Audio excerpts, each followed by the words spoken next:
Hello दोस्तों, कैसे हैं आप सब लोग। Welcome back to my channel. एक कुछ दिनों पहले ना एक कमेंट आया था, एक मैंने वीडियो डाली थी जिसमें एक भाई ने पूछा कि कूलेंट के बारे में कुछ बताओ थोड़ा सा कि एक्चुअल कूलेंट होता क्या है। अब देखो, मुझे लगा वो कमेंट पढ़ के कि शायद इस पे बात करनी चाहिए और वीडियो बनानी चाहिए, क्योंकि हम सबको पता तो है कि कूलेंट हमारी गाड़ी में डलता है, वो एज अ फ्लूइड होता है, राइट। बट एक्चुअली में होता क्या है, वो बनता कैसे है, उसकी प्रॉपर्टीज़ क्या होती हैं और उसका फंक्शन क्या होता है। तो अब शुरुआत करते हैं वीडियो की और बात करते हैं कूलेंट की डेफिनेशन क्या होती है। देखो, हर चीज़ का एक डेफिनेशन होती है, एक पर्पस होता है। तो कूलेंट क्या होता है, coolant is just like nothing. वो एक 50-50% क्या होता है, एक रेशो होता है एक किसका 50% वाटर और 50% आपका जो एंटी फ्रीज होता है। अब मैं अगर बात करूं एंटी फ्रीज को केमिकली अगर कैसे रिप्रेजेंट करते हैं, तो भाई एथिलीन ग्लाइकोल जो होता है उसका नेम होता है एक्चुअल में, तो वो होता है 50%, ठीक है। और 50% आपका जो मैंने बताया वाटर होता है। अब वो जो वाटर होता है, जो पानी यूज होता है उसके अंदर कंपोजिशन के अंदर, वो कोई सिंपल या नॉर्मल पानी नहीं है जो अपना रेगुलर जो टैप वाटर है उसको यूज करके वो बना लेते हैं। तो जो आपका जो नॉर्मल जो टैप वाटर होता है ना, उसके अंदर क्या होता है कि मिनरल्स के कंटेंट होते हैं। अब अगर आप मिनरल्स के कंटेंट को यूज करेंगे तो भाई इंजन पे उसका जो होता है साइड इफेक्ट पड़ता है, वो बिल्कुल भी जो होता है फायदेमंद नहीं होता है इंजन के वर्क करने के लिए। तो जो आपके कूलेंट मैन्युफैक्चरर होते हैं, वो जो वाटर यूज़ करते हैं वो या तो डी आयोनाइज्ड वाटर यूज़ करते हैं या तो फिर डिस्टिल्ड वाटर यूज़ करते हैं। तो आपका 50% तो ये वाटर हो गया और 50% हो गया आपका एंटी फ्रीज। तो ये तो बात होगी कूलेंट की, कूलेंट एक्चुअली होता क्या है। अब दूसरा इंपॉर्टेंट बात करते हैं कि कूलेंट का फंक्शन क्या होता है, उसकी प्रॉपर्टीज़ क्या होती हैं, मतलब कूलेंट हम डालते क्यों हैं। तो सिंपल अगर हम लैंग्वेज में बात करें ना, तो कूलेंट के 3 फंक्शन होते हैं जो उसका जो पर्पस होता है वो सॉल्व करता है हमारी गाड़ी में।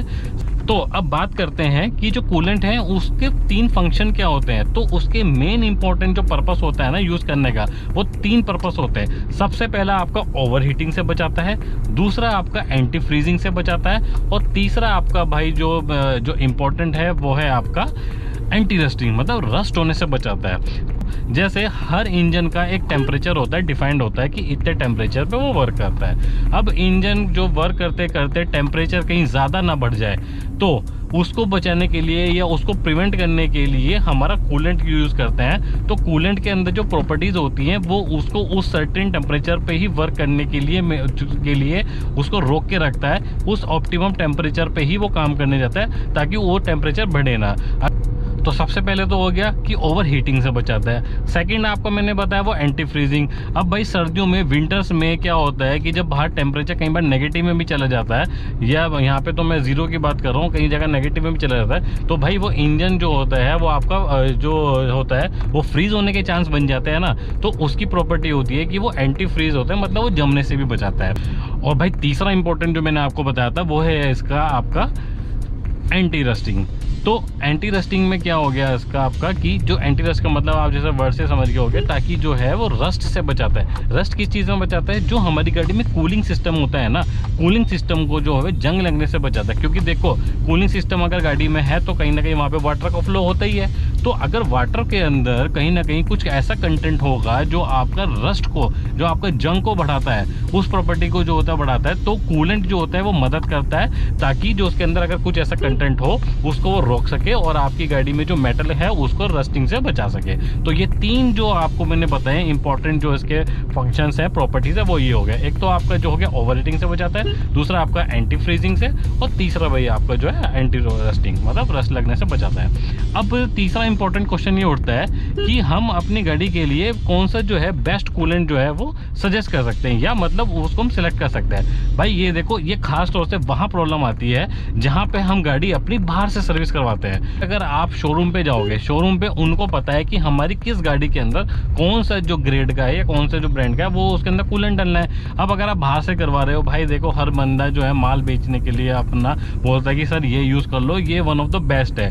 तो अब भाई अब कुछ भी अगर गाड़ी में डाल लोगे आप तो परफॉर्मेंस कैसे मिलेगी? अगर कुछ भी डालोगे तो कुछ भी ही परफॉर्मेंस मिलती है और फिर गाड़ी की जो है तबीयत बिगड़नी शुरू हो जाती है, फिर हम जो है धक्के खाते घूमते हैं। तो इसीलिए भाई सबसे इसका मैं आपको बेस्ट तरीके बताता हूँ कि आप सेलेक्ट कैसे कर सकते हो कि आपकी गाड़ी का जो ऑनर मैनुअल होता है ना, उस ऑनर मैनुअल के अंदर साफ तौर से लिखा होता है कि आपको किस ग्रेड का या कौन सा जो आपको कूलेंट यूज़ करना है। अब देखो कूलेंट जो है मैक्सिमम आपको दिखेगा ग्रीन कलर का।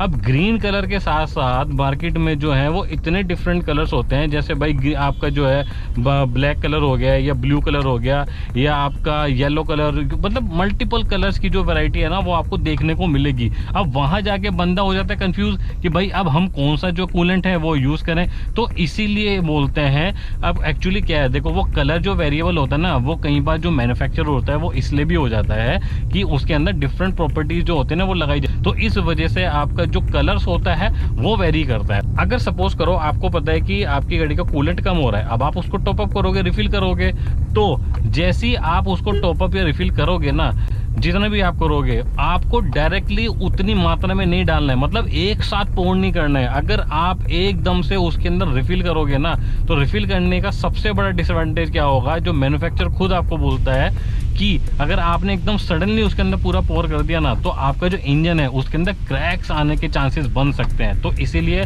अगर आप कभी भी जो है उसको टॉप अप कर रहे हैं, हमेशा स्मॉल क्वांटिटी के अंदर ही आप उसको पोर करें। ये 3-4 जो क्वेश्चन थे वो बहुत इंपॉर्टेंट थे आप लोगों के साथ में डिस्कस करना इस चीज़ को लेके। तो आशा करता हूँ कि ये जो मेरी तरफ से दी हुई जानकारी है आप लोगों को कुछ पसंद आई होगी। तो भाई अगर आप लोगों को वीडियो ज़रा से भी कुछ इन्फॉर्मेटिव लगी है तो प्लीज़ इस वीडियो को एक लाइक, शेयर और चैनल को सब्सक्राइब ज़रूर कर देना। Thank you so much. जय हिंद।